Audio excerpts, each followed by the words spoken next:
Good afternoon, everyone. Welcome back to our weekly show. I'm just going to wait for a few people to pop on. I've put this down as pre-show just until we get enough people to actually log on, and then I'll switch that off and we'll begin our show. But we can have a chat amongst all of ourselves first anyway. So if you are in the chat, please say hello. I notice Carl's there already. We've got a few people already starting to watch, but now that I've actually gone live, I'm sure a few more people will actually start to pop in. So we're going to give it a couple of minutes just to make sure everyone can get in.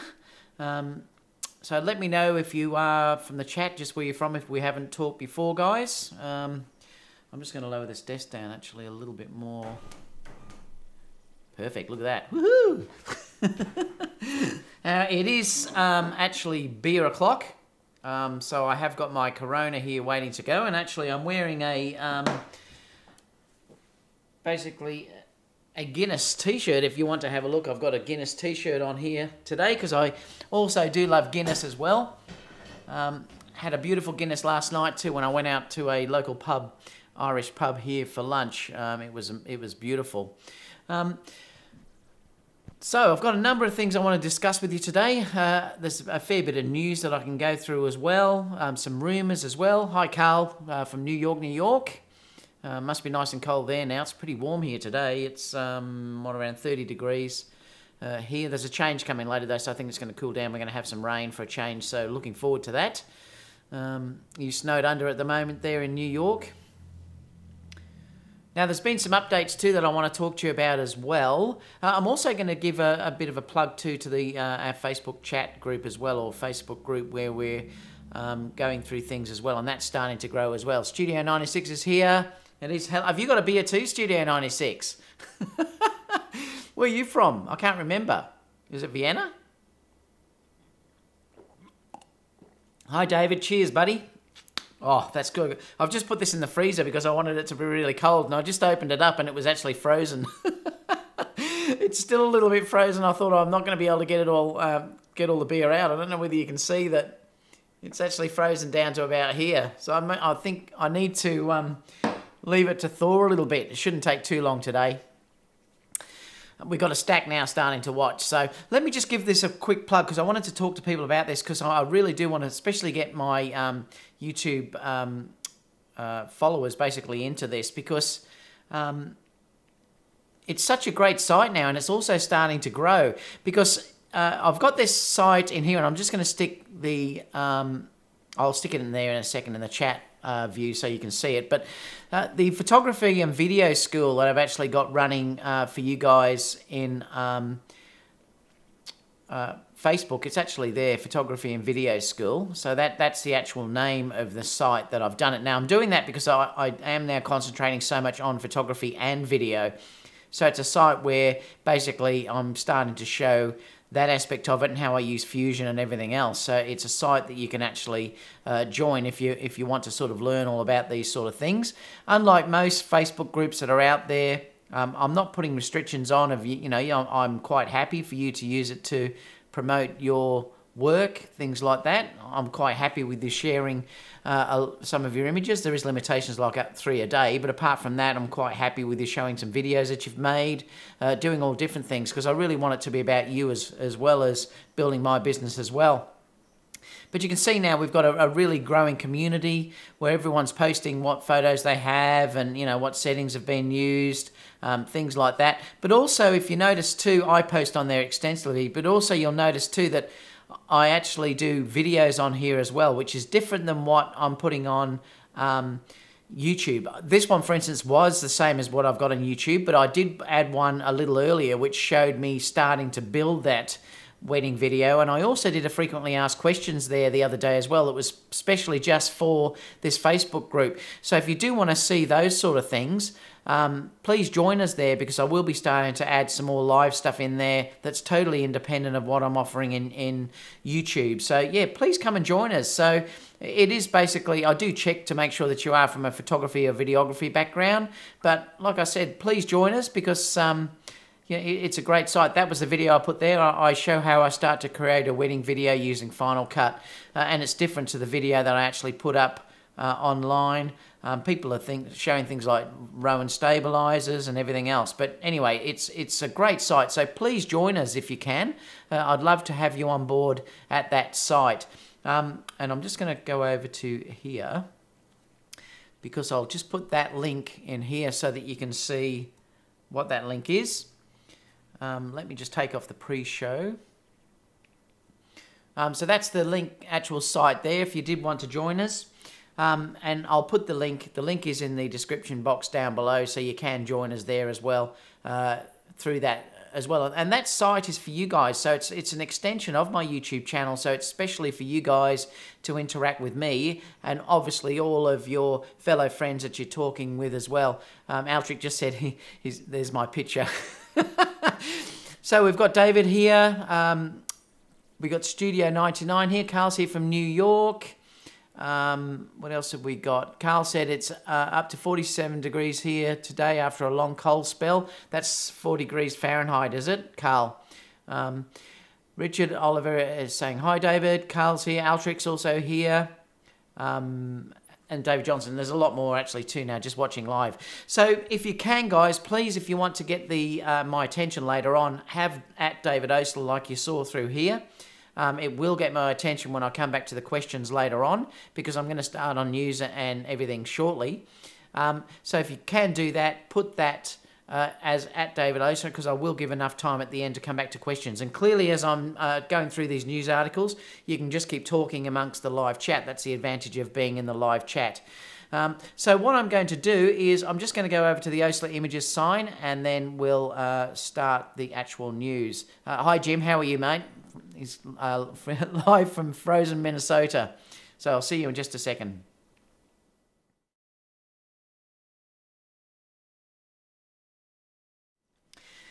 G'day everyone from down under. I'm not sure whether I'll cut that off from the beginning that we just had there. I may, sometimes I do, sometimes I don't, but I'm just saying cheers. It is, I was going to say Guinness o'clock. That's because I've got my Guinness t-shirt on today.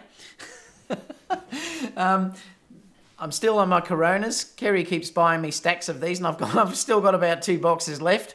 Once I finish these, I'll probably start having a drink of something else to sort of show you some Aussie beer. It's actually frozen. It's been that warm today. It's still around about 30 degrees here. I think a cool change is coming though, but I've frozen, I put it in the freezer and it's frozen halfway up. But still, it's beautiful and cold. So cheers, everyone. Oh, it's so good. What a job, what a life I lead, seriously. Hi, Kerry, if you are watching. She's working. She'd be shattered seeing me sitting here having a drink, and she's stuck at work. There's a stack of people saying hi, and I'm going to come back to you all soon, guys. So let's start today, because I've got a stack of stuff that I want to actually go through with you. If you do have questions, please leave them in the live chat, and put at David Oastler if you definitely want to get my attention. If you're not watching live, then clearly you'll just have to put the questions in down below. But anyway, let's get started. So basically, what I want to go through today is the first story that we've actually got is that the Sony A9 has had a firmware update 2, version 2 released. It also says there's a €500 Euro price cut too, so that's a decent price cut if you were thinking about buying the Sony A9. I did just update the camera this morning. It took me a while to do it actually. Being on a Mac, I had a few issues. There is a driver that you've got to actually upload first, and then you can actually, once you've installed that, then you can hopefully connect the camera and it will update. But it took me about 4 or 5 attempts before it actually updated. But I have actually updated my Sony A9, so I did actually do it this morning. It actually says that it improves the continuous autofocus, and I have to say that the autofocus on this camera is now so fast, it was actually focusing on the object before I even turned the camera on. It is just incredible. That's how fast this camera is. I haven't tested it. But I'm hoping it's actually improved. I was going to go a little bit longer, but I can't do it to you guys. So it actually says in the brief sort of announcement that came up, it basically says that there is enhanced continuous AF. It's got Enhance continuous autofocus on moving subjects, so that could be really interesting, and I'm dying to try these out actually to see if I do see a difference. Enhanced AFC stability while zooming, because I know when the early reviews came out with this, people were having issues that when they were actually using the camera to zoom in as, say, something was running towards them, the AFC was failing, I think. So this feature probably gets over that. So it'll be interesting to see how that goes. Like I said, I very rarely would do that because I don't really shoot sport, but it is an interesting scenario. I do remember, and I can't remember who the reviewer was that was talking about those issues with AFC while zooming, say, with the Sony 70-200. Well, clearly now that's probably been solved, I would think. So I'm sure that will be tested by someone that does sports. But like I said, it doesn't really matter that much to me. I'm not really zooming in that much using AFC. The AFC for me was already outstanding. So if this improves it, I can just imagine what it's actually going to be like. The other thing it says adds new enhanced functions for sports, news media, photography professionals. And remember, that's what this camera is mostly aimed at. But like I said, I think this is the best wedding camera that there is out there, wedding and events camera. But Sony just keep failing to say that. But there's a new function assigned protecting images to a custom key, so you can protect images. So it's not rating images, it's just protecting images. You can also have a new function, FTP transfer protected files at once. I'm not even sure what that means because I don't ever do this. It displays wired LAN MAC address, inputs IPTC metadata to files. Again, I don't do any of this either. And inputs camera serial number to the metadata. Well, that could be interesting, I suppose, if you're using multiple cameras for an organization, so it actually does that. More importantly, I suppose, is that it improves all-round stability, operational stability, and improves the accuracy of the overheating warning. And it's now, let me just bring this up because I do want to show you this. Where did I have that? Because I actually brought up this firmware. I'm just going to open up this dialog box because I want to show you what's important to do when you're updating this software. So there's a couple of things that you've actually got to do. Now, this is the actual software, which is version E9.2. That's the actual firmware version, if you look at it. Let me just make this smaller so you can see that. Yeah, that's the actual firmware version down here.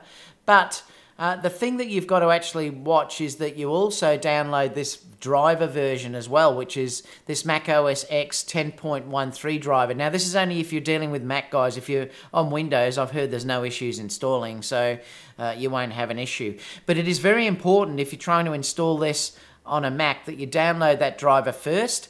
The installation takes you through a guide. You've just got to improve some security settings that you just say allow. Once you've done that, you then connect your camera. You run the updated Sony A9 version firmware update, and you just connect the camera on mass storage onto the computer. Like I said, I had to do it this morning about 5 times, and eventually it worked, but it was a bit frustrating, and I did follow everything that it said. But I believe from what I've read online that that's only if you're dealing with the Mac version of this. But yeah, so anyway, I've uploaded it, so I'll let you know if I notice anything different. And let me know too if there's anyone has actually updated their camera and noticed any difference yet. I mean, basically it's been out all day. I've just had the time now to just update it, and I just did before I came on with you guys. I didn't think I was going to get it done because it failed, like I said, a number of times. But anyway, I did get it done in the end, so it's actually worked. So that's that support. Let me just quit that. All right, so let's go back to this A9, and I'll move this back over so you can see it correctly. So that's news article number 1. So obviously, now it's a massive update, and I've heard a few people actually talking about things that they never did, and I actually don't think that some of these things are actually going to be put in. Let me just bring this up because I noticed it was in a chat this morning. Where was it? It was actually here, I think. Things that people said that they were actually after that I don't think are actually going to come out now, to be honest. They may after an A7S3 has actually been announced, but I'm not actually 100% sure.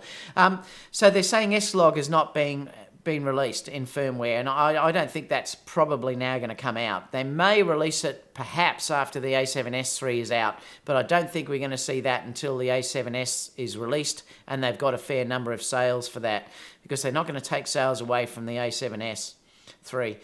Time-lapse, proper software keyboard for Wi-Fi control, the rating system's missing, anti-flicker's missing, change JPEG RAW into RAW JPEG without needing to assign slot 2 to the primary slot. If you've got an A9, you'll understand what I mean. You have to assign slots differently with the A9. Autofocus point selection with a smartphone, touchless shutter. They're all things that they took out too. A lot of these things they took out when they got rid of Play Memories apps as well. Remove the, and it says effing, PAL NTSC warning. I so wish they get rid of that as well. It's so annoying. Especially, there was a hack with the old Play Memories app where you could get rid of that. But now that they've got rid of the Play Memories hack, you can't disable that. So if you do change it, for instance, I'm in PAL here in Australia. So if I want to use NTSC to gather other formats, I'm going to get that warning every time I turn the camera on, and it drives me nuts. They really should get rid of it. Also allow the star reader option to be turned off, and that's another thing I think they should actually be done as well. So there's a few things there that they're talking about that aren't going to be on, and like I said, I really don't think we're going to see S-Log put onto that at least until the A7S3 is announced. But let me know in the description, the chat, the live chat, whether you think that's possibly what Sony are going to be waiting for. Remember, it is in the A7RIII and all the other cameras that are available, but it's just not in the A9, which is weird when you think it's such a high-end camera, but they haven't given us any of those log profiles. Cheers. Oh, it's good. Another thing too, I just wanted to talk about, this is an article on Sony Alpha rumours that is talking about setting your camera settings for action, wildlife, sports, etc. But the thing I wanted to discuss in here with you is, basically for the first time I've been mentioned in Sony Alpha rumours. I've actually had my Sony 100-400mm review, is it good enough for fashion, put onto Sony Alpha rumours. And I also had another one too down the bottom here, which was my 3-model low light session with the A9, put on Sony Alpha rumours. So yeah, I just wanted to thank Sony Alpha rumours for that, for sharing my YouTube site, which is great. This is another thing, whether you're interested in this, I'm not sure, I'm probably not, but there's the Sony 18-135 f3.5 to 5.6 lens is now available for pre-order. I wouldn't be surprised if this lens just becomes the standard lens that's released if you buy a kit with an A6500 or something like that.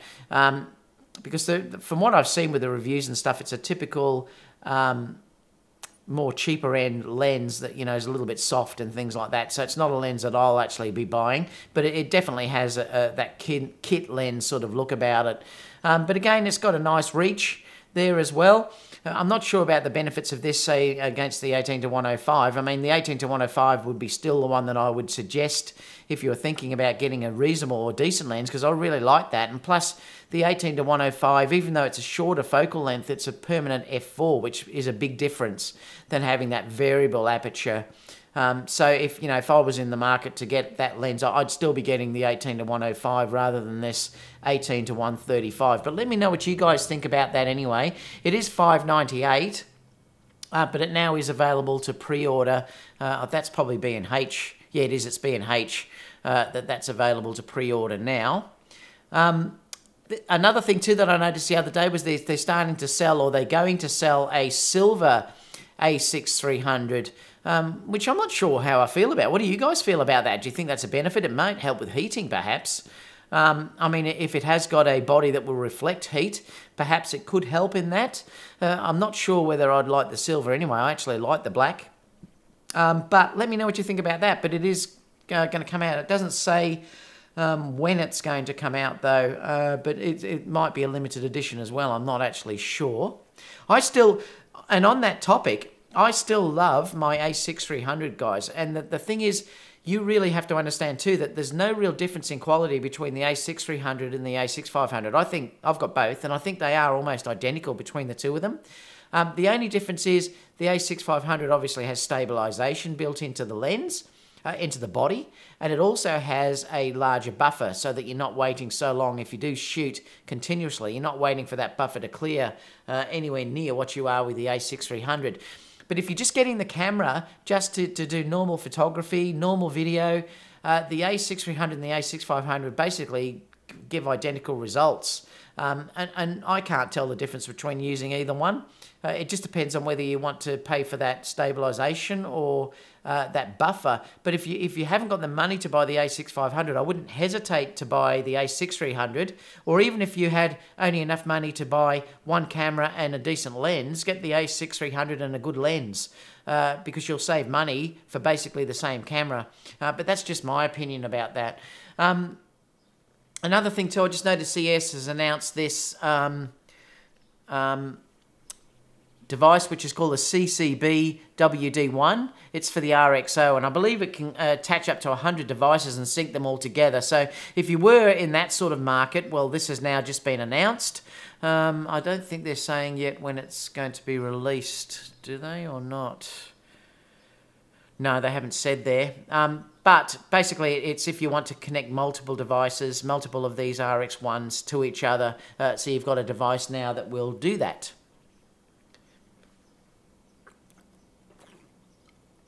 Oh, cheers. Another thing too, I saw this, and this is an interesting test. This is a water test. It was a water torture test. Now, I have to admit, look, they did it pretty extensively. I mean, there's no way known I'd probably take a camera out into these conditions that they were shooting in. But the interesting thing was, it does show a failure, basically, still with the Sony Alpha system with their weatherproofing, because it was the only camera basically to fail. I think the D850 had a tiny water droplet in the viewfinder at the back. The Sony actually had quite extensive water dripping into the battery compartment, which means it's probably come from the top somewhere into the actual casing of the camera, which is a definite potential for failing. And they also did like a mist test as well, and I'll put that link down below so you can see this test if you haven't seen it.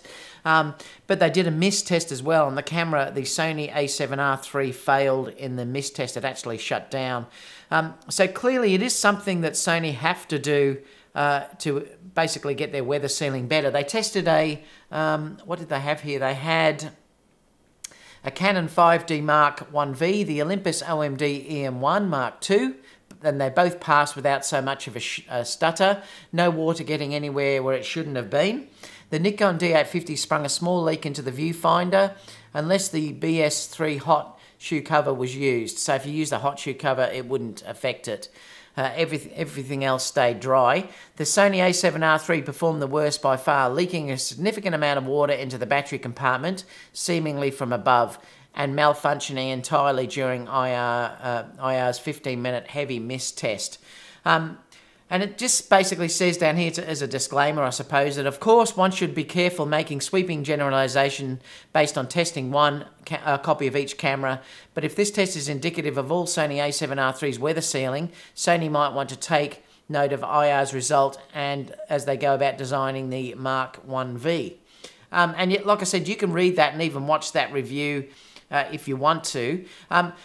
It is something that's always on my mind, though. I have to be honest, like when I'm shooting weddings and stuff, I never really worried when I had my D3Ss and the D4S because they were built like a tank, and honestly, I had them out in downpours and nothing ever happened to them. But I have always been conscious of, with my Sony gear in downpours, and I'll often have my second shooter stand over with an umbrella. Because I have been that conscious, and that's one of the reasons why I bought the GH5, because I confidently would take the GH5 out. I mean, if you look, and this is what Sony, remember, I always just tell the truth to you guys. I adore Sony, but I'm never going to lie to you guys. Sony has to basically improve their weather sealing. I mean, if you look just at the way that the GH5 is made, everything is like rubber grommets that's put in, you know, that everything is sort of sealed with these amazing little rubber grommets. You know, everything is really well weather sealed with the rubber type covers. And basically, I've seen people take this out in ridiculous weather and it still survived without a problem. The lenses too are truly weather sealed. So it is an issue if you're dealing with Sony and you are shooting like me, weddings and stuff like that, where if it is wet, you can't say to the bride and groom, I'm not going to go out there and take a shot. You just can't say that. You have to get out there. So if you're not like me that has a second shooter or two or three people that are available to help you, where they can hold an umbrella over you so you don't get your gear wet, you may have to say then think about getting water sealing cases and stuff like that. You know, you can buy plastic covers that you can put over, things like that. But it's definitely something that Sony do have to consider, and I'm hoping that they do improve that with their next cameras that are coming out. If you looked at the breakdown of the A7R3 when they did break it down, they did say that the weather sealing was improved in that camera, but obviously it still has a little way to go. And remember, they're still only new, so I'm hoping that they improve this as time goes on. But they definitely need to, say, get up to where about the GH5 is, where you could confidently go out for a while and not be terrified about having water damage brought into your camera. Remember, there's no such thing as true waterproofing. You can't drop them in water and stuff like that, but it definitely probably could be better, and that's an interesting test. But let me know what you think down below about that, and even in the live discussion, because I'd be curious to know what you guys think about that video if you've already watched it. And like I said, I'll put the links down below so that you can see that as well. What else have we got? Another thing here as well is that Canon, this is hilarious, Canon have used this image. Now, apparently this image down the bottom down here was the original Fuji image, apparently here. It said the image Canon Italy and Canon Spain have shared all over social media. So this image is what they've actually shared. But the funny thing was that it's saying in here that f-stoppers have caught them, Canon Italy and Canon Spain, sharing a photo to all their social media accounts, Facebook, Twitter and Instagram. I wonder if it's been taken down. The majority of which wasn't even taken with a Canon camera. In fact, it was shot with a Fuji X-T1 by popular landscape and travel photographer, is Alia Lacardi, I think. And it's saying here that you can compare the two photos yourself below. There is little doubt that the large parts of Ella's photograph were used to create the one that Canon shared. I think this is hilarious. You think, what do people, how can they do that sort of stuff? Like, you think, oh my God. I mean, honestly, it's just ridiculous. I mean, if you just think, if you're employing people to do that and then they share a Fuji image and it's meant to be done on Canon, I think it's hilarious. Another one here is too that this is an interesting article, and you can read this. This is on Petapixel, but you can read it or listen to this podcast if you want. But I did read about this the other day, that Canon have said, they've admitted that they need to innovate more. Basically, I mean, I've been saying this, and even Canon shooters have been saying this, that, you know, they should have been coming out with something 12 months ago that combated the mirrorless. They're still talking about sometime this year, whether it'll happen or not. I mean, their latest releases are crazy compared to what Sony have actually been releasing. You know, and even Panasonic, Fuji, all those other companies, Olympus. But honestly, what Canon have done, I would be so upset if I was a Canon shooter and I've invested into Canon. Like you all know that are following me, I've changed from Nikon to Sony, and I haven't regretted that for one day, and I did do that mostly because of innovation.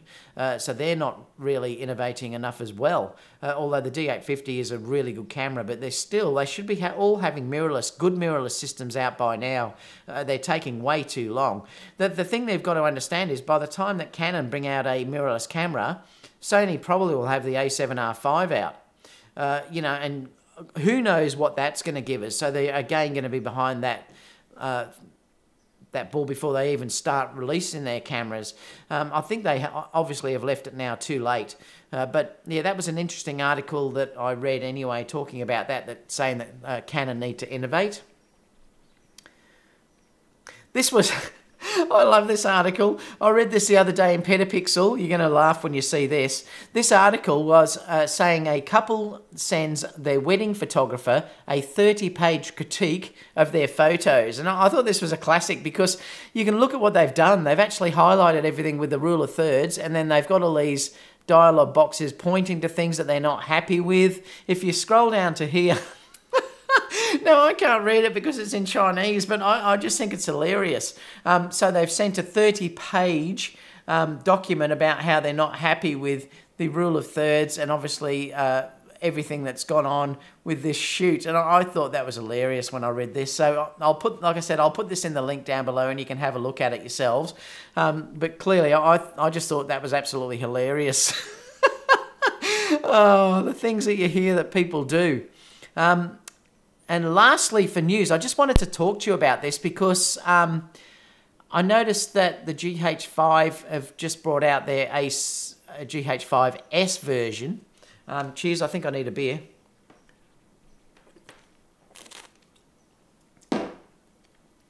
They've just brought out the GH5s. And it's interesting how they use the S, isn't it? The same as the Sony S, which is quite funny when you think about it. And I noticed on DP Review, I'll just bring that up so you can see it. There's a, it wasn't DP Review, it was Sony Alpha, I think. I noticed there was a mock-up of this camera, a mixture between the Sony and the GH5. Let me just see if I can find it for you.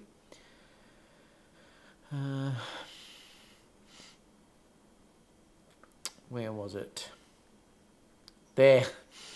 You can see here that they've mixed up the Sony, we call it the Sony X GH5s. There's like a mock-up of it saying that the Panasonic are copying Sony. They've called it the Panasonic.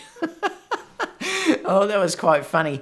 But basically, I wanted to talk to you about what I think that Panasonic have just done with their low-light version of this camera, and whether, I mean, as you know, I've got the GH5. I'm still waiting on Sony to release the a7S3 because I think that's probably the one that's going to knock everything out of the ballpark. As you all know that are following me, I'm really hanging out for a 4K 60p camera from Sony. I'm dying for them to do that. Whether that's available in an a6300 or whether it's available in the a7S3, hopefully that's what they're going to give us. But clearly that's what the GH5s and the GH5 have given us. The difference between the GH5 and the GH5s is just low light shooting. And there's a couple of real omissions that they've left out of it though, which I was originally thinking about that I might buy one, but I don't think that I will now, because the main issue that they've left out of that camera is the IBIS. They've taken out IBIS, which I think is one of the best things about that camera. I mean, I'm used to using that now in the a6500, the a7RIII, and my Sony A9. But to take out the IBIS completely, and like I said, from what I've read, there's reasons why they may have had to do that because of noise and things like that, and they're intending that camera to be used on a gimbal or on a monopod or something like that. But still, one of the most advantageous things about the GH5 is the stabilization. If you check my previous video that I just loaded that shows the video that I just did, all the GH5 stuff that I did on that was handheld, and you would swear that that was on a tripod. The stabilization on the GH5 is that good that you can handhold it. It has a stabilization called tripod mode, and it literally is like holding your camera on a tripod. It's incredible. Anyway, they've got rid of all that. So the main difference now between these two is the megapixel size obviously has gone down to about 10 megapixels against 20. So it's similar to the A7S. In other words, it's they've brought down the megapixels to allow bigger pixels, therefore you get more sensitivity to light. And you can clearly, I can easily shoot with my GH5 up to 1600 ISO, and then I start to add lighting, which is usually what I'll do. My A7S, my a7RIII, my A9, the a6500, etc., can all be pushed up to 6400, no problem if I had to. But the new GH5s apparently can run up to those sort of figures now and still be really clean. So they have solved that side of it, but they've solved that side of it at a loss of, say, bringing in a stabilization on the lens, on the camera itself. So that's an issue, and like I said, it's only 10 megapixels, so it's really no longer any good if you're dealing for photography, whereas the GH5 is quite a good fusion camera of doing video and stills. So I probably won't be updating to that. I'm still going to wait and see what Sony release in their next version of the A7S. or even the a6-700 whenever that is going to be. So that's probably what I'm waiting on at this stage to get. So it's not enough really. I was initially thinking about that it might be enough for me to upgrade that camera to the new camera, to the A7S.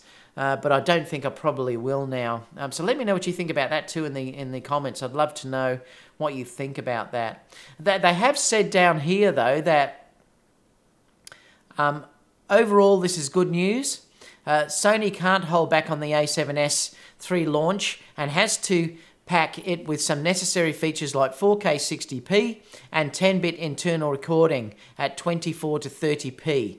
The NAB show in April would be a logic place for the A7S3 announcement. So they're saying that the NAB show in April would probably be the place to have that announcement. So that's going to be a really interesting thing that's possibly going to come soon, I hope.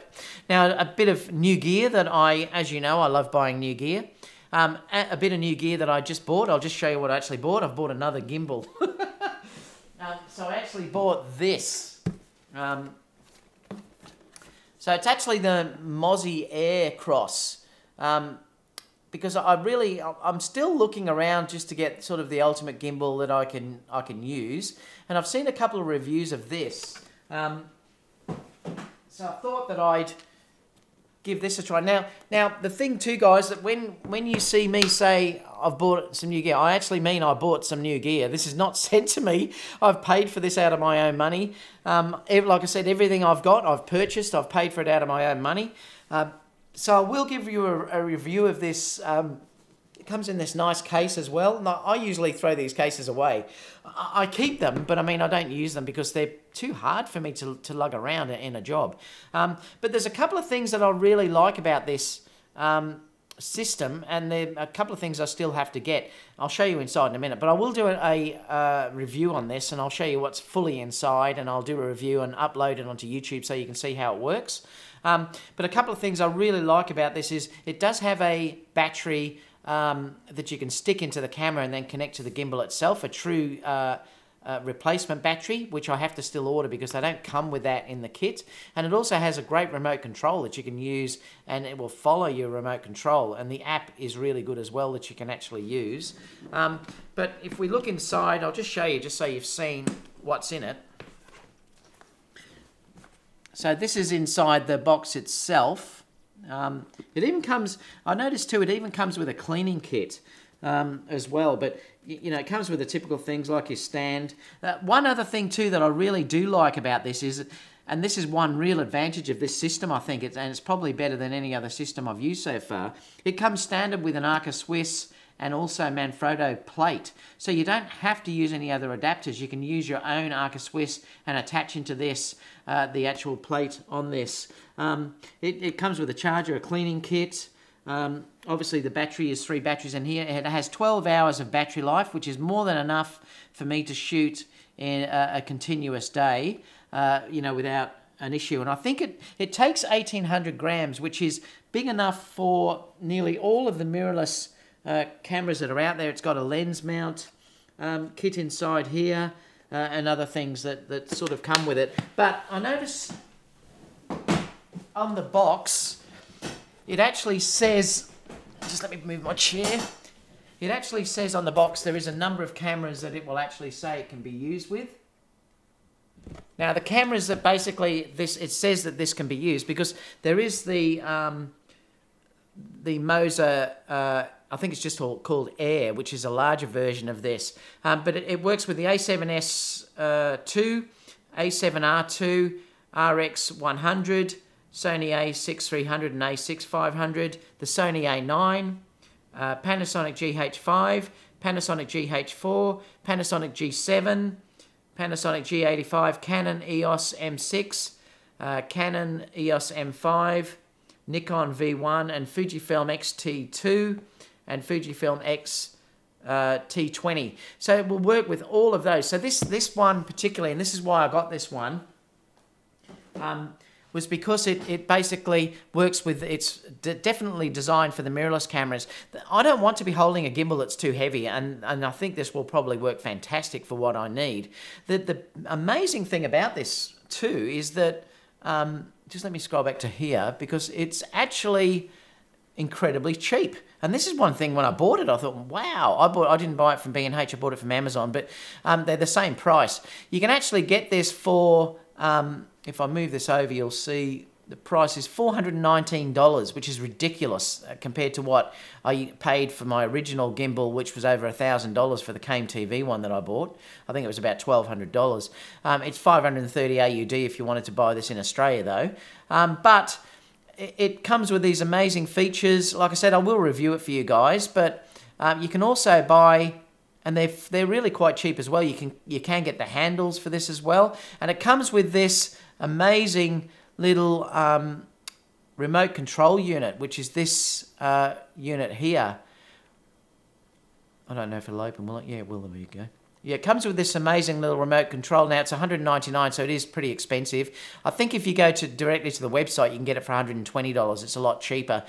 So it comes with that, and that will follow wirelessly your control. Now, some of the things that I really liked about this gimbal is that you can auto-calibrate it from the app itself. You can also center it on the app itself. It does have your follow mode. Remember, some of the other ones, like the other gimbals that are out there, won't have the tilting, which I really like. If you're walking, it's beautiful to be able to tilt into something, and this allows you to do that as well. So it does have that ability to do that tilting as well, which most of the other gimbals won't let you do. But like I said, I'll review this when I unbox it. I'll do a little unboxing, show you what's in the box, and I'll take it out and do some tests with it and put that on YouTube so you can see it. So let me know what you think about that. But wow, for the price, honestly, that they're asking for this, it's incredible. So let's open up questions, because I want to see what you guys have to say. So throw any questions into the live chat now, guys. And I'm going to scroll back, and it's beer o'clock time. Most people are saying about the ridiculous weather that we're having over in the States at the moment, which is just crazy, and in Europe. All right, so let's see what people are asking, if anything. Altric said he was looking at the Rockinon 35 1.4 is sharp. I will post one later today when I get home. Yeah, I saw some images from that, and it does seem to be really, really sharp, Altric. For the price, that's a really good lens. Like I said before, the only thing stopping me from that is I need that aperture ring on the 35, which is why I love the Sony so much, because I shoot so much video now. If I didn't need that, the Rockinon would be a great actual lens. Tony's saying hi. G'day, Tony.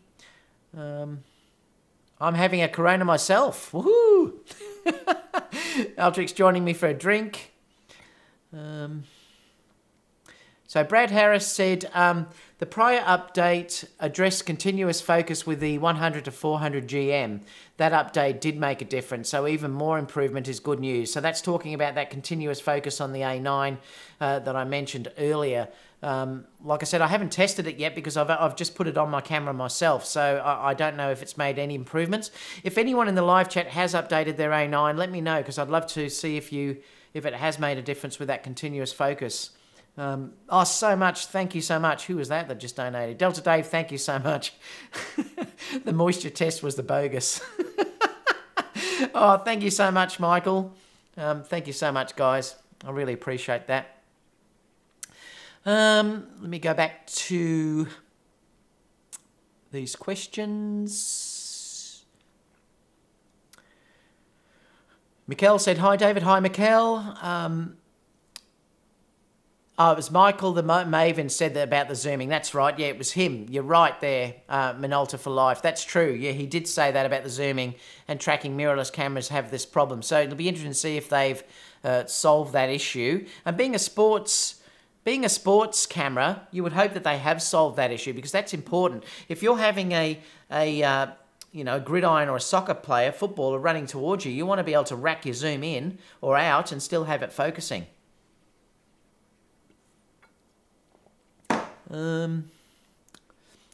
David Johnson said, did you make a decision on which camera you wanted, A9 or the A7RIII? It depends what you're shooting. Just to talk about that, David, I mean, I'm still happy with the A7R2. If I didn't have the A7R2, I would get the A7R3. But to be honest, if I could only choose one of those cameras, if me personally, this is the way I shoot, I would choose the A9, because I definitely think for what I shoot, which is like a lot of weddings, you know, the event type work, fashion in the streets, stuff like that, the A9 is ample for what I would use. But clearly I'm in a lucky position that I do have the A7R2. When that's gone, I probably will buy the A7R3. But at the moment, I just adore my A9. But that's me personally. Some others that shoot more landscape, stuff like that, would love the A7R3 better than what the A9 is.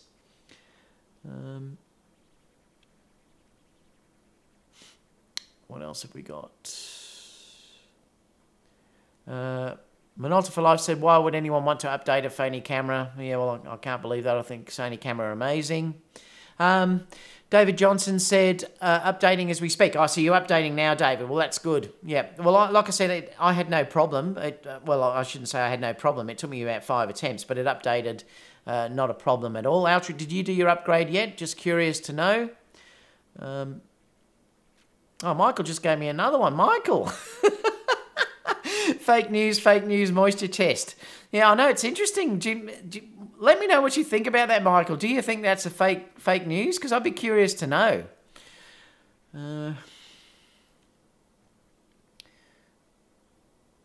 What else have we got here?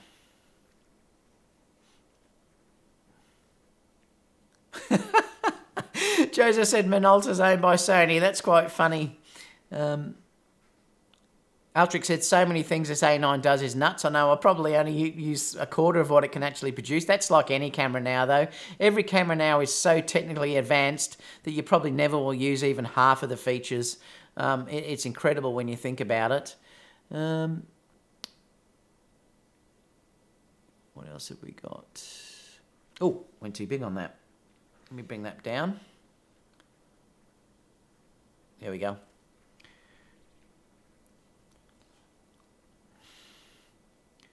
February is when... Oh, okay. So the a6300 Silver is coming out in February, if anyone wants that version. Like I said, it may help in heating. I'm not sure what the other reason is for just changing it, though. But it's available if anyone wanted it. G'day, Ben. Good to see you on here. I.M. DeBrown said, I love the A9 has 20 frames per second, but I like how the A7R3 has a few improved features for video, and that's the thing. Look, if you are still after a video that does both, Tony, I probably will get the A7R3. Because it is definitely a better fusion camera in the fact that you have those other features of log and stuff like that. But having said that, and I have used both in the store, and I definitely think the Sony video, the A9 video is still a little bit crisper. It's probably on an equal footing to the A6500 due to that 6K downsampling. So it definitely still is, I think, their best Sony camera. It's just that they don't want to give you that log. And that's the problem, S-Log. So it's a hard decision to know which, and it really comes down to what type of shooting you do. Like I said, if you're mostly in events, doing what I do and stuff like that, the A9 is probably the best camera there is out there. If you're more into, say, studio, landscape, the A7R3 is the best thing that you could use at the moment. You really, like I said, if you have the ability to have both, well, that's the way to go, but not everyone can afford both, that's for sure. Also, don't forget too that I adore the fact that I can shoot the 20 frames per second. For me, for dance shooting and stuff like that, doing dance stuff is just amazing. That can be the difference of getting the shot and not getting the shot. I don't do sports, but for dancing I do it, and I definitely use that feature. The other thing too is the silent shooting. Shooting with the electronic shutter is also way better on the A9 than it is on the A7R3. Therefore, you're not wearing your camera out either. So that's another thing that you have to consider as well. What else have we got? And that's what David said. Do you really need 20 frames per second? And that's the thing. It depends on what you're shooting. And if he's saying here shooting basketball, I can see it comes in handy. And it is. It definitely is a handy thing if you're shooting any sport. What else have we got? Aldrich said, I'm looking at an image in playback and the calendar popped up and you can see the dates of your images. Oh, I'm not sure what that was about. Tony Brown said, Brown said, a few people commented on that video and said the A7R3 held up better than in that test. Well, that's interesting to know. So I'd be curious. Do you have any links for that? Because if you have any links for that, Tony, put them in the description down below. I'm dropping water on my keypad here. Put them in the links down below because I'd love to know that in the description. Having said that though, if you do look at that video, no one is ever going to put their camera... I wouldn't even put the GH5 into that sort of rain. I mean, there's no way. I mean, that was an extreme test. I have had my A7R3 when I went to New Zealand. I actually had it basically under a waterfall. It was really quite wet and there was no issues with it. But I wasn't in for that long. Like I'm saying, that was an extreme test, and you've got to understand that when you're dealing with that. But having said that, there's still obviously a difference in water sealing between the other cameras and the A7R3 though. But like I said, I wouldn't be taking any camera out into that sort of condition. Mikkel said, laugh out loud, straight talk, it's raining. Can we do it tomorrow? Someone needs to take their cameras out and actually look at it.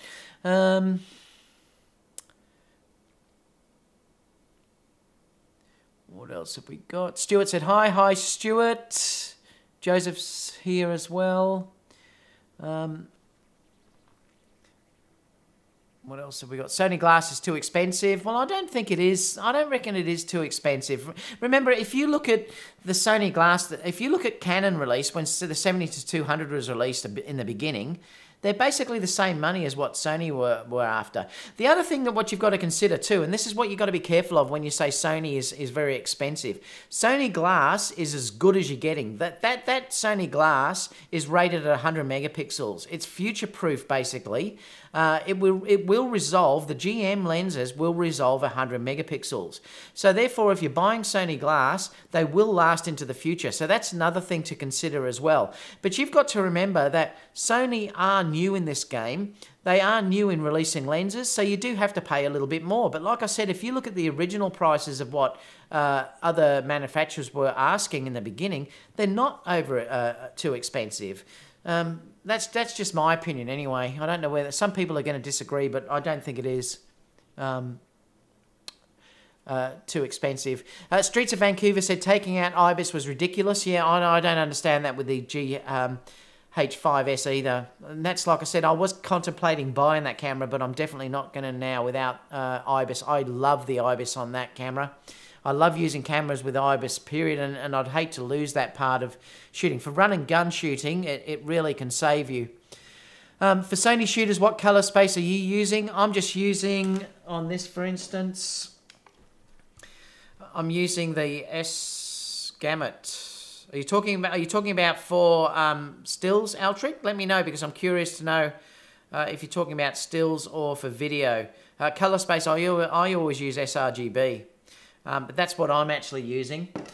If you're dealing with your own printer and stuff, well, you can use Adobe RGB, but I'm using sRGB. I've never had an issue with it, so that's just basically what I'm using. The Adobe RGB is a wider gamut, but sRGB works fine.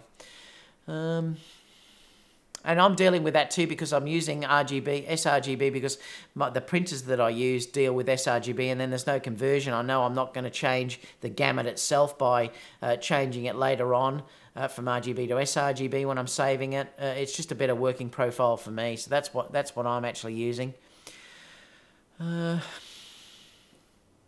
Richard said he's off to bed. See you, Richard. Hopefully you'll watch the rest of the live show live.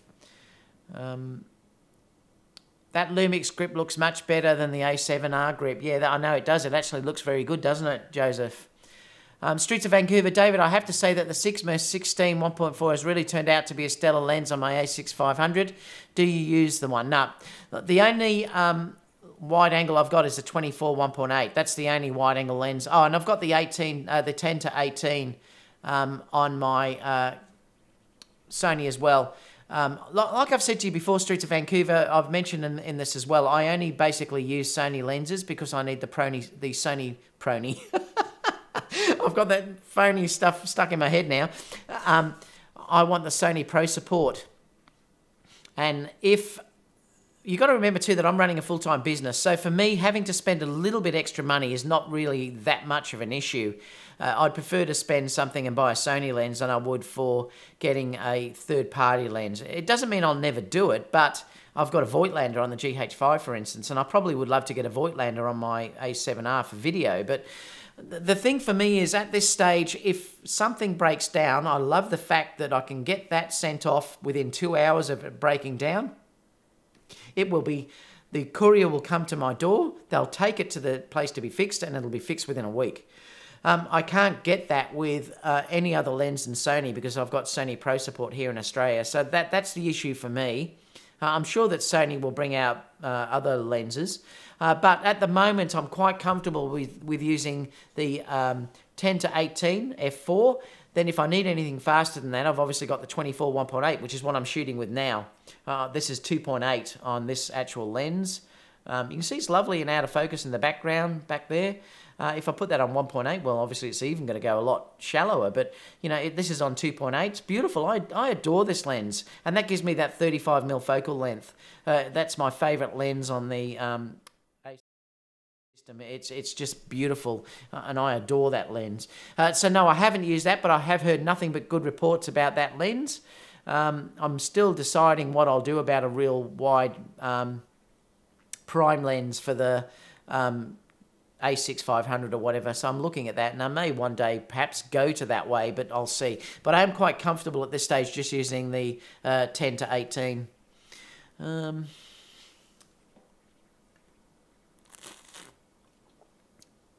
But like I said, I have heard the 16 1.4 is a great lens. Yes, I've heard nothing but good reports about that. Do you have any more problems with that lens? That's obviously talking about the 16, is it? Dave, the new A7S will be 31,000. I hope not, Rick. That'd be unbelievable, wouldn't it? It's going to be expensive, though, especially here in Australia, I would think. Cool chair. Rick said cool chair. It is a beautiful chair, Rick, isn't it? I know, it's fantastic. I love this chair. It's like a space, something you'd find on the Starship Enterprise. I do really like it. Most of the time, though, I'm just standing. I have a button on the side of the computer which will just lift my desk up and down, which you can sort of see here. So I'm usually standing up most of the time. Looks like a zoom and crane from its design. I think it may be better, though, in some of the things that offers.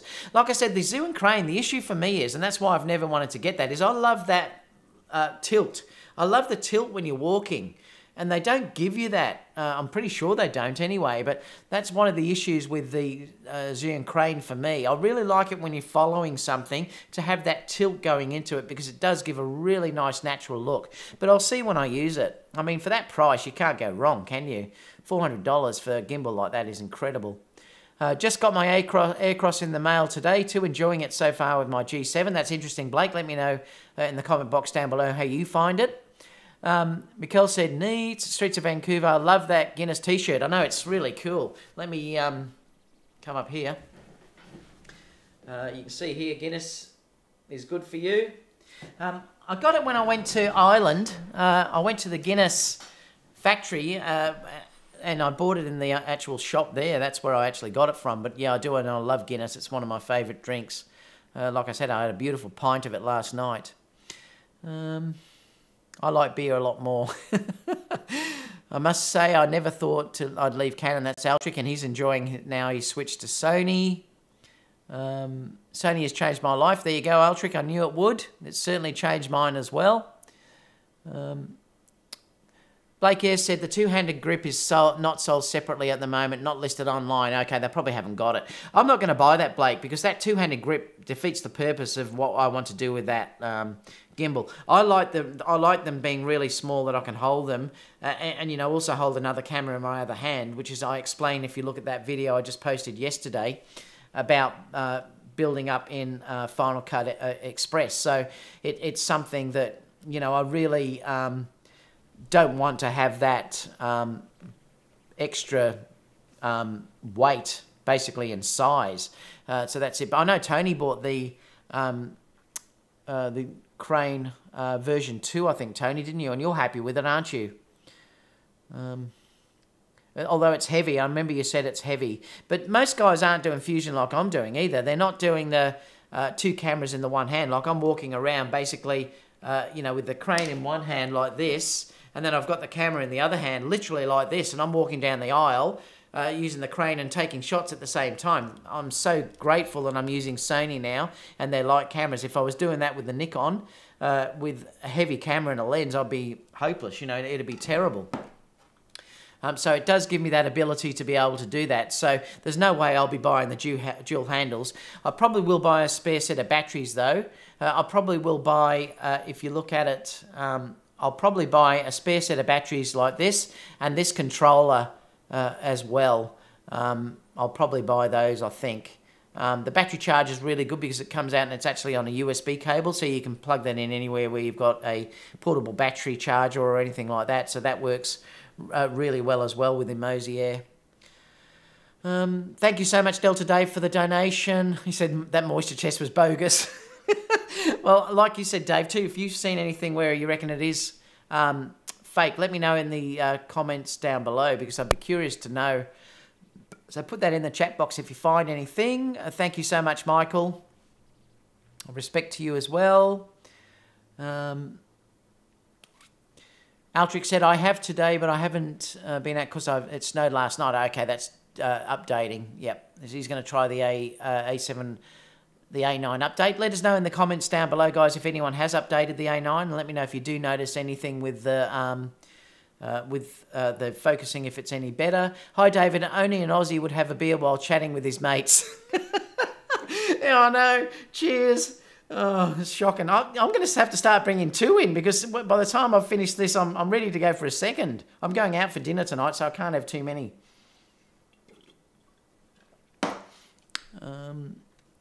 Michael said, put fake news, fake news. So again, Michael, if you can find anything, let me know down below. If you can find anything about that water sealing was a bit bodgy. Gerald said the A9 prices are lower at a few US retailers, saving up for it. And like anything, I suppose, it's been out for a while now. So what is it, nearly a year? So they probably will start to come down as well. You would expect prices to drop quite a bit. David said, that was for I am Brown. I own the A7R2 and an A9 and a very angry credit card.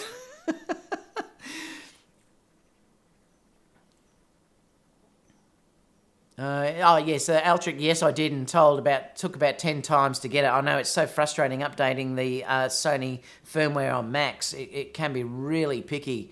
I saw a lot of people were saying they upgraded the firmware on the PC, so that was how they actually changed that. They were doing the upgrade for the A9 on Windows, and they were even using window partitions on the Macs to enable them to get that upgrade to go. So it can be a real pain if you're trying to update it. Like I said, it took me about 5 attempts, and I used 2 different computers, and it was still having issues not seeing it and working, but it worked in the end. Oh, thank God. So Gerald said A9 prices is down to 3,600 at Abe's of Maine. Do you think it will drop any lower? Well, it could. I mean, like I said, it's been out for a while, Gerald. So it could quite possibly drop down a little bit more. Just make sure that they are legal copies of those, and they're not grey copies, you know, because you don't want to buy a grey copy because you'll have issues with warranty and stuff. So just make sure that they are US versions of that camera.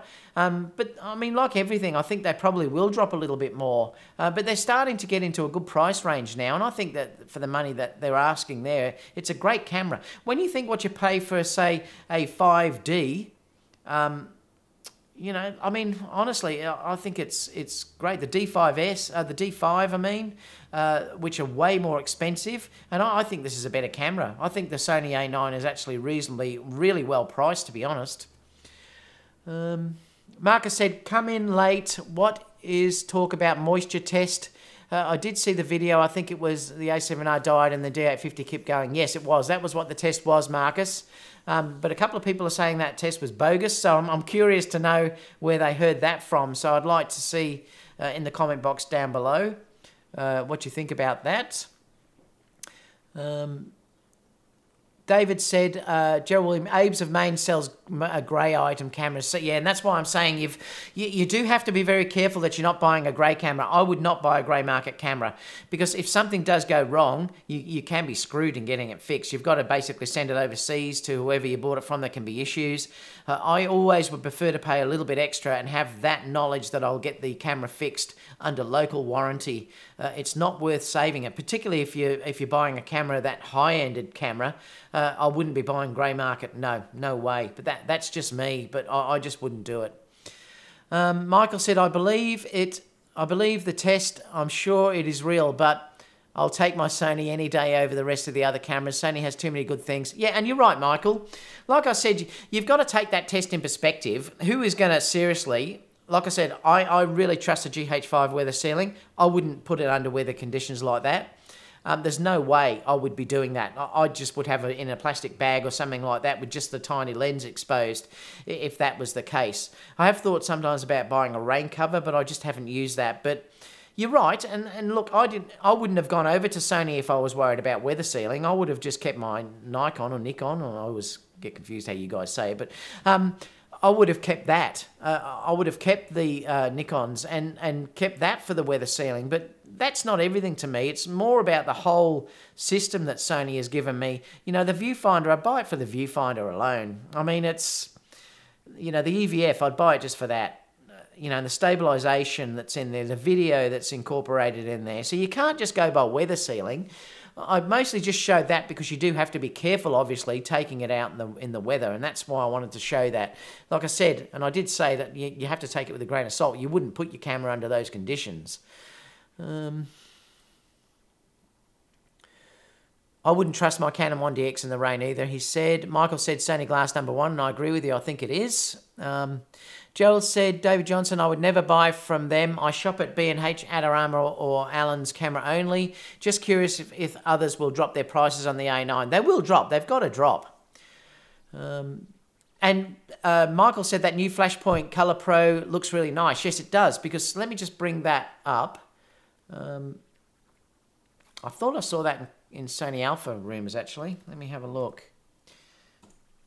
Because I think they were discussing it there somewhere. I'll just bring it up to actually check. I'm pretty sure I saw it somewhere. It did actually look really good if you're in that market, because it does come with a Sony trigger as well. I'm sure I saw it because I had a look this morning. It might have even been on DP Review or somewhere like that. I'll just check a fraction further just to see if it comes up. There we go. Let me just scroll over to here for a minute. This new flash that was just released, it was a newly announced Flashpoint Explorer 600 Pro TTL with R2 Pro transmitter for Sony. They're saying here that it's $968. So that's the price that they're actually saying it is on pre-order now. But basically it's with the Pro Sony transmitter. It's just been announced and is available for pre-order at Adorama. So if you are into the Explorer 600 Pros, it may be a really good unit to actually buy, and it looks like a really nice controller actually. And it does come with that. The kit actually is the light and the actual receiver transmitter as well. They have a built-in receiver actually in the actual light unit as well. So yeah, great system if you're into that type of thing. Nice and cheap. That's not expensive for a really decent lighting setup. I keep seeing people, and you know, this is driving me nuts. I keep seeing people, and this is where, guys, you have to be so careful about what you hear and what you purchase. And I've had so many people ask me, should they buy, say for instance, a Neo rotor light instead of a flash? And no. To be, look, 100% honest with you guys, and remember, like I said, I'm not sponsored by anyone or whatever. I would buy that 1,000,000 times before I bought something like the Neo Roto light, the new version, which is the flash version, before I bought that. The reason is that you can use that light, you can use that strobe from a fair distance away. You're not limited to being only a few feet away from the object. You can put massive reflectors on that to soften the light. You can't do that with something like the Neo Roto light. And I keep seeing all the time people saying, no, get these continuous lights. They're not there yet. I use them extensively. I use the Neo Roto lights extensively. I use the ice lights extensively as well. But I'm telling you, in no way would that replace my flash units. No way. You can't overpower the sun with those type units either.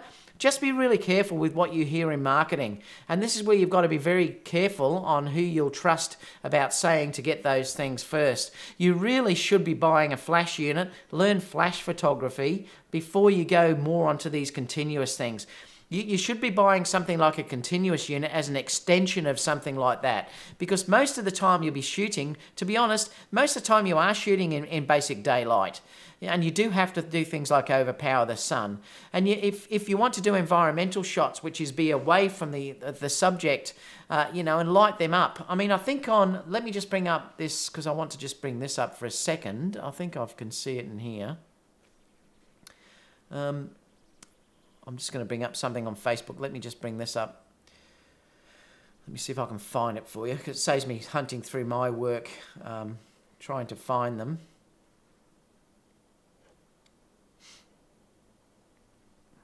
I'm not sure if it's there, actually.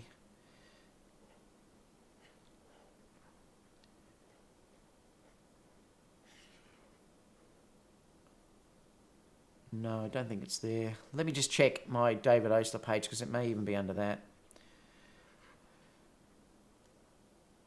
Yeah, there we go. I can show you on here. All right, so this shot that I actually took the other day, well, yeah, it's a couple of months actually back, but this shot that I actually took a couple of months back, let me just make this a bit smaller so you can see it.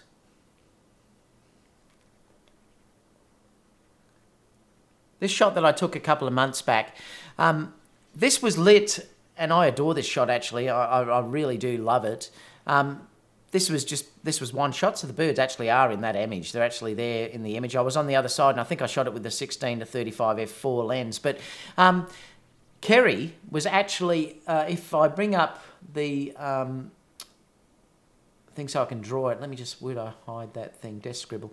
If I bring up desk scribble, I'll show you where Kerry was actually hiding. So she was hiding in a bush behind here. She leant down and she was actually hiding. Now that flash was my pro photo. Now you could do that with that Explorer that I just showed you then. And she is actually lighting with a grid, just the couple. If she didn't do that, I wouldn't have had any exposure on them at all. And you wouldn't have seen them in that background, because I wanted to show enough reflection too that they'd show up here as well against this backdrop, because the backdrop was really quite dark. And the only way you can do that type of shot is if you're dealing with a flash.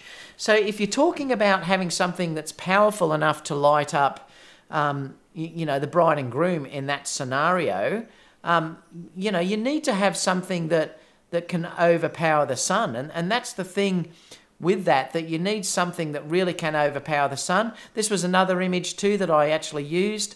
Again, there's no way you could do that with something like continuous lighting unless it was incredibly powerful, because the sun is beating straight down through the couple there. So they were basically completely black when I had to shot, because remember, I had to adjust the exposure for the ambient. So I had to adjust the exposure for the ambient, otherwise you wouldn't have seen any detail in the background, or you wouldn't have any of them at all. Then I've used the high-speed sync on the flash to overpower the sun, to give me that ability to show the bride and groom in that scenario where, you know, you can still see them lit beautifully. Again, you couldn't do that unless you were using flash-type exposure. And, you know, that's the thing that you've really got to understand, that when you're shooting these type of images, I'm just going through to see if there's any others that would show you. Even here, this was incredibly strong backlit from the background here. If I didn't use a really powerful light here to get your ambient exposure exposed correctly here, this would have been completely blown out. And that's what would happen if I use continuous lighting in this scenario. I've got three ice lights, sorry, and I've got 3 Neo rotor lights. I wouldn't have had enough power with them all on at the same time to overpower that sun in the background. I would have had nothing in the background to light just her up, and then nothing would have been lit anywhere else. So they're things where you have to use a flash. Again, even this one here is incredibly strong light. I've overpowered the sun so that basically she will show in those images. That was the same one that I just showed you a minute ago. That doesn't matter because that's not really an issue. Again here, I've lit them up in the background. You can see here that I'm off camera with a flash way over into the left-hand side there, and it's lit them up. I couldn't have done that unless I had flash as well. I'm just trying to see if there was any others that I used. This one could have been done with continuous light, but I actually did that with strobe. So yeah, it's just something. I just want you to be very mindful about that, though, that you know, you do have to be really careful on what people are telling you. And I often hear that many people say you can do all this stuff with continuous light when you can't. Continuous lights basically are if you're really in the shade or low light conditions. You need to still be very close to the subject, but you just can't have the flexibility that you can with a high-end flash. Something like that flash point, you know, would kill any continuous light that you've got out there at the moment. So that's just that. Altric said he got his A9 for 3,500. That's a really good price. What else have we got here?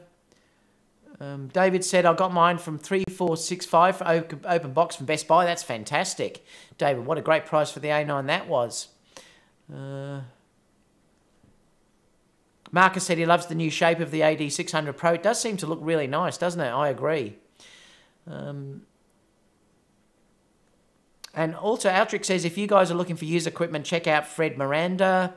Marcus said, Australian prices are ridiculous compared to US prices, even after the conversion. I know it's so expensive out here.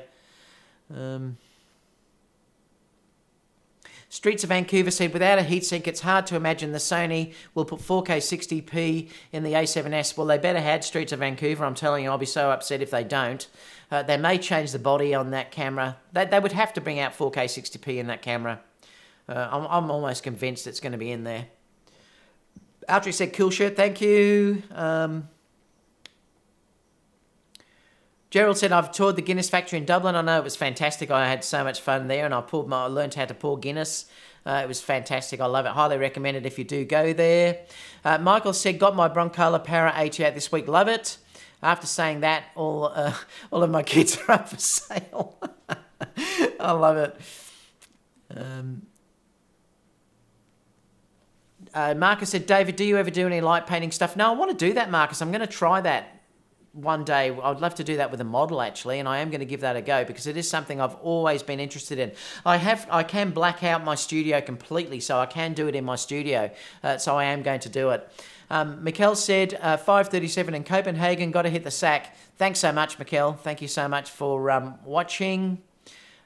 Gerald said, I had my A7R2 out for 3 weeks in the rain and spray, transversing the Scottish Highlands, and I'm not sure where that is, Hebrides Island or something, with no issue. The A7R is better in seal, so I wouldn't worry. Like I said, I've had my A7R2 out in wet weather, and it still worked fine.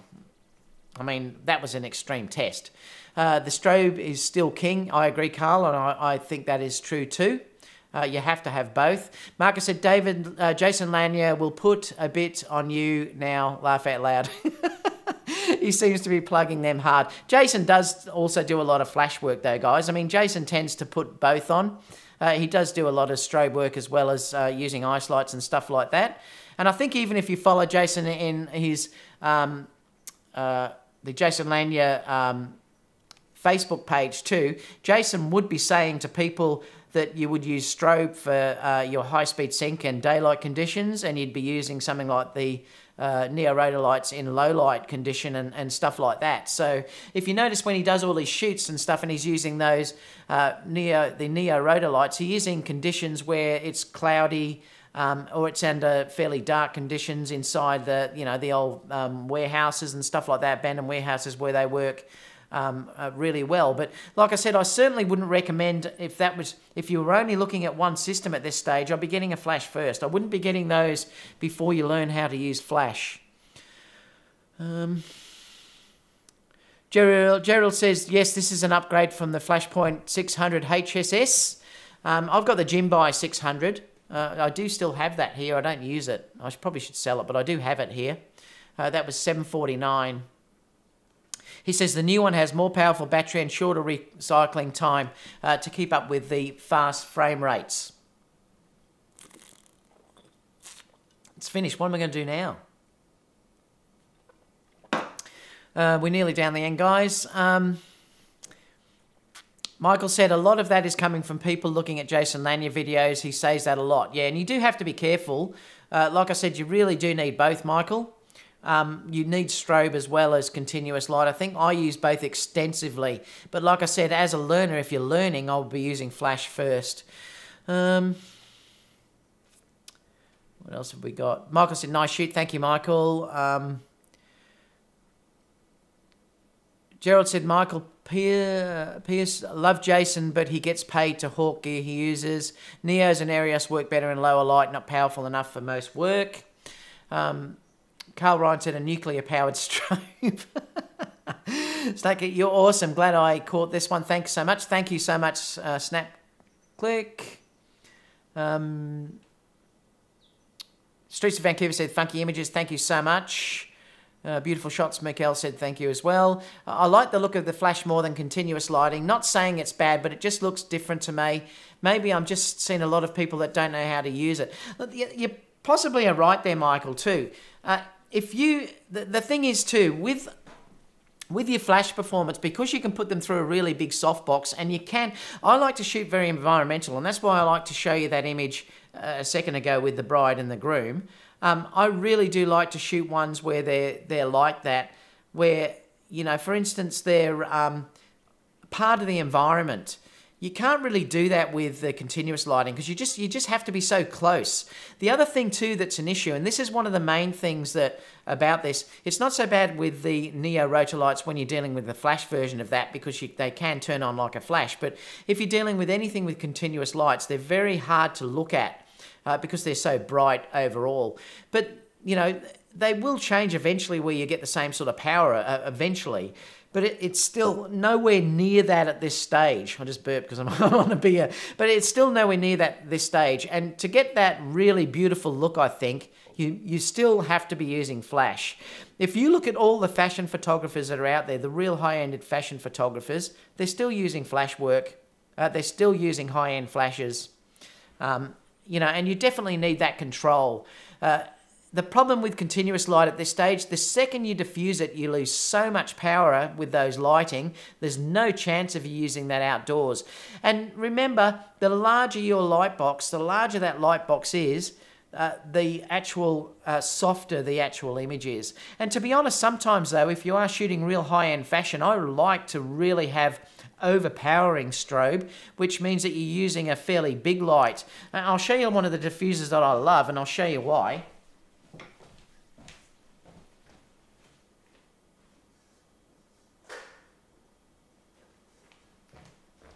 See, if you're dealing with real high-end, type fashion work, they love to have a very contrasty type image. That's very big in fashion. Well, if you're using something like a strobe and you get a light attachment that's like this will increase the power of the strobe quite dramatically, but it also gives a really hard edge to the actual image as well. Now, if you're trying to overpower the sun, there's nothing better than using something like this type of attachment that you can put onto, and they, like I said, they're big, but this will add about, I think it adds about 2 stops onto your actual flash unit itself. So if you fire this off, you can do just, you know, you can do just amazing things by overpowering sun, and therefore you get that real crisp look in fashion, that type of fashion look that is so important. And that's one real big thing with using something like the power that these strobes will give you. And that's obviously a 600 watt unit. That's more powerful than my Profoto, which is 500 watts. You know, you're talking about massive amounts of power coming from those Flashpoint and, you know, the Profoto units. You just can't beat that type of using those flash work for fashion and that type of work. And also if you want really soft looks, you know, putting them inside a big reflector is just gorgeous. The second you do that with continuous lighting, you know, basically it slows you right down because you lose stops of light, and that's the problem with that.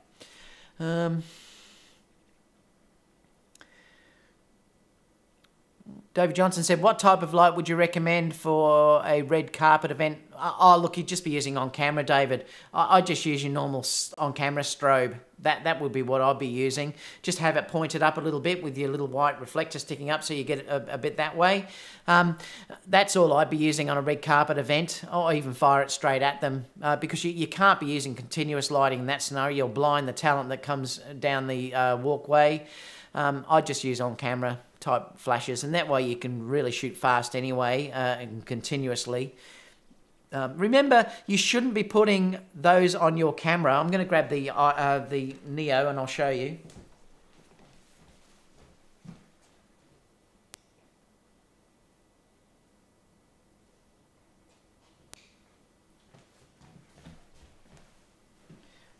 Because whatever you do not put this on your camera, particularly Sony.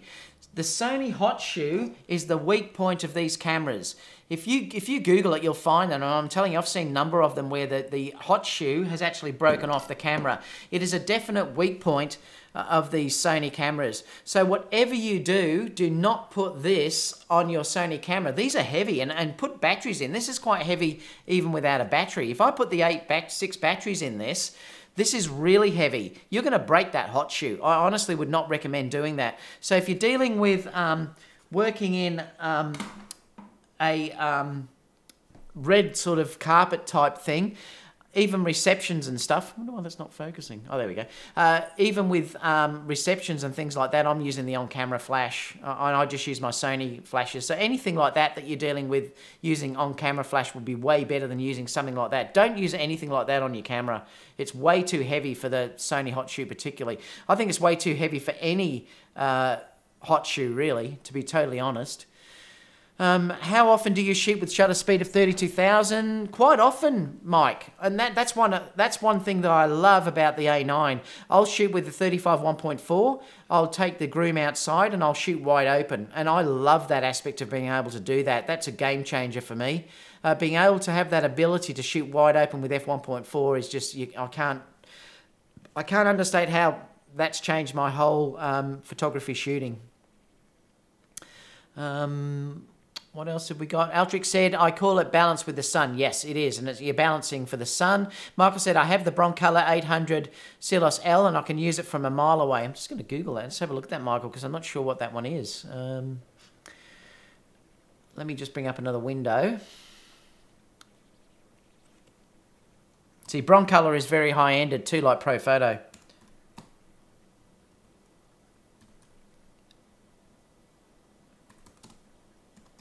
What are they, 1,000 watt units or 800 unit, are they?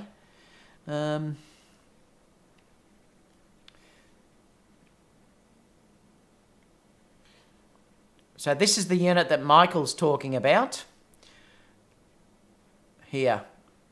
So you can see it's not cheap, but they're 1,600. But remember, guys, you get what you pay for. Anything like this, like Michael's decided to go Broncolor. Like I said, I use Profoto. This is also a very high-ended light.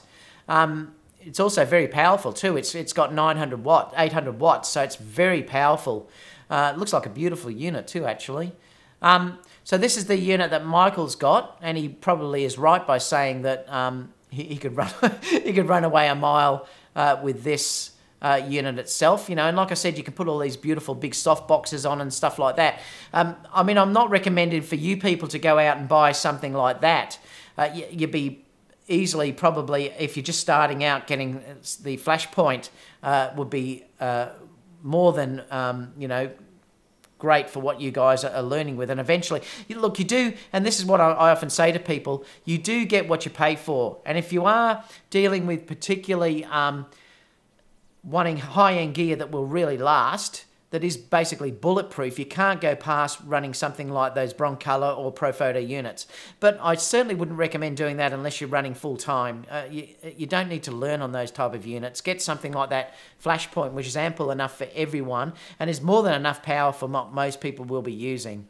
That's nice though, Michael. Yeah, the first time I've looked at that.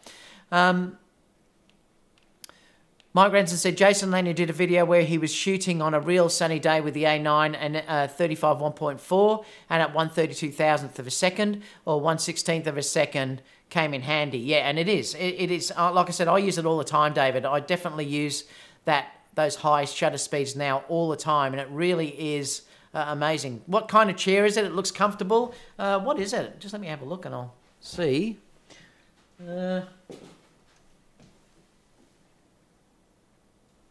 I've got no idea, but it is a beautiful, I'll just bring it back so you can see it.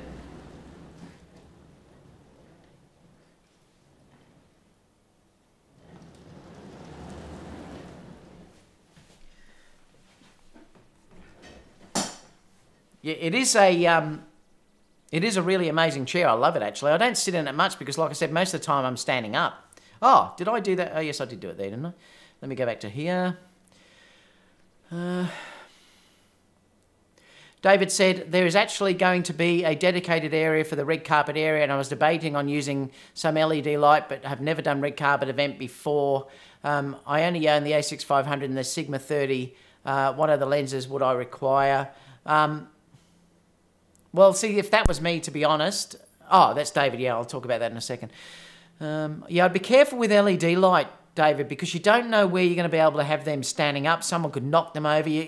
I honestly would be just using on-camera flash. That's just me personally. I wouldn't be using continuous LED light, but that's what I'd be shooting. I'd have on-camera flash. Photo Art said, I own the a6500 and the 30mm Sigma. What other lenses would I require? Well, really, you only need some... If that was me, I'd be probably buying something like the 55 1.8, the Sony full frame lens, and then that gives you an 85 type look. That's the next lens that I'll be using. But like I've said, for me personally, my favourite lens on the a6500 is the 24 1.8. That's my favourite lens, to be honest. Oh, I think that was a different light, was it, Michael? Oh, so you're saying the Cirrus L version, is it? Let me have a look at that then. So it's the Broncolor 800L, is it?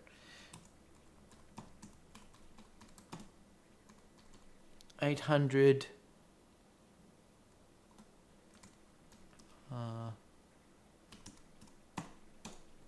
Cirrus L. Oh, it's that one. Ah, okay. Let me bring that up and I'll show everyone that one, what Michael's got. So Michael has this one, I think. So is that the one, Michael? So is that still 800 watts? Or, oh, it must be, because it still says 800. Yeah, it is. It's still 800 watts. 0.3 to 2.7. That's the most important thing, your recycling time. Your flash sync speed also is very important as well. And that's where a lot of these Dura flashes have a much quicker sync time, flash sync time, where you can stop motion and they will resync very fast and keep up with, you know, like I said, 20 frames per second I can do with the Pro Photos. Let me just go back to here because we're just about finished. Flash points are really great. They are, yep. That chair's sweetie, I love it. I agree, Michael. Flashpoint Explorer 600 and AD200, they are very solid. The AD200 is a good unit if you want something very light. Yes, David, they are. Again, no, it's not quite powerful enough if you want to get away from the subject, but if you're after a cheap type unit that's much better than using an on-camera flash strobe, they're the lights to get. What streaming device are you using? Yes, Blackmagic. It is... I think it's called, it's the Blackmagic Studio Mini Recorder, Michael. That's what I'm using at the moment, Blackmagic Mini Studio Recorder. Oh, there you go, Gregor has the same chair. You must have heard of Amazon. Yeah, I did, but I bought that from a local company here. Amazon wasn't here then, Greg. I would use a Godox V862. David said, Altric, I own that flash. If I put David's thought on the Sigma 18-105, is a gorgeous lens. If you're doing video, that's a fantastic lens. A really, really nice, sharp lens. A lot of videographers are using that. I'm not using it, but a lot are, and they love it. So I've only heard good things about that. Delta Dave, for red carpet shoot, getting a speed light and a battery pack. Yep, that's a good point, David. So you won't have to have overheating batteries, because remember, you will be firing off and off and off. That's where that Profoto A1 will be such a good flash for that type of unit. But Delta Dave's right there, get a battery pack that's connected to the flash, therefore it won't overheat and you won't have any resyncing time issues. Well, guys, we might call that a day, because I don't know how long we've been going, a fair while. I think an hour and a half. Oh, boy. All right, guys, well, I'm going to head off. Please keep watching. I will have some more model shoots up and everything shortly. If you haven't given me a thumbs up, please give me a thumbs up. And obviously, subscribe if you haven't subscribed. Also, leave any questions down below, and I will get back to you as soon as I can with those questions as well. Don't forget to join the Facebook group, because that Facebook group is so good for expanding on what I've given you guys, and we have a great community in it there that's now starting to build up. And I do post on there some live frequently asked questions and stuff like that, so it has got different stuff to what I'm posting on YouTube as well. Any questions, leave them down below, and I'll see you all again for the next video. Bye guys, catch you soon.